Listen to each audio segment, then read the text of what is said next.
2 தாரத்து தோஷம் வந்து கன்னிராசிக்கு தான் நிறையவே இருக்குது. ஒரு குறிப்பிட்ட காலத்தில் கல்யாணம் ஆகாமல் நடந்து, ஒரு குறிப்பிட்ட காலத்தில் நடக்கவே இல்லாமல் ஒரு 25, 27 வயசுக்குமே கல்யாணம் ஆகலைன்னா ஆம்பளைங்களே வெறுத்துருவீங்க கன்னிராசிக்கார பெண்கள். ஆண்களும் அப்படித்தான்.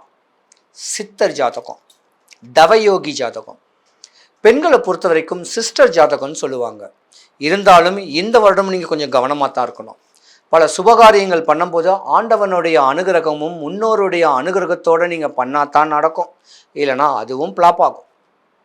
வழிமுறை பண்ணுங்க, முன்னோர் வழிபாடு பண்ணுங்க, சனி பகவானுடைய பரிபூர்ணமாக அண்ணான்னு சொல்லுங்க, தான் குறை நிறைகளை சொல்லுங்க.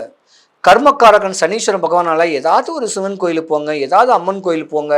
இப்படி கோயில் வழிபாடுகள் வந்து உங்கள் வாழ்க்கையை வந்து உச்ச நிலைமையில் கொடுக்கும். தானம் பண்ணுங்க, தவம் செய்யுங்க. முடிஞ்ச அளவுக்கு சுபகாரியத்தை வந்து கொஞ்சம் தடுக்கிறது நல்லதும் கூட.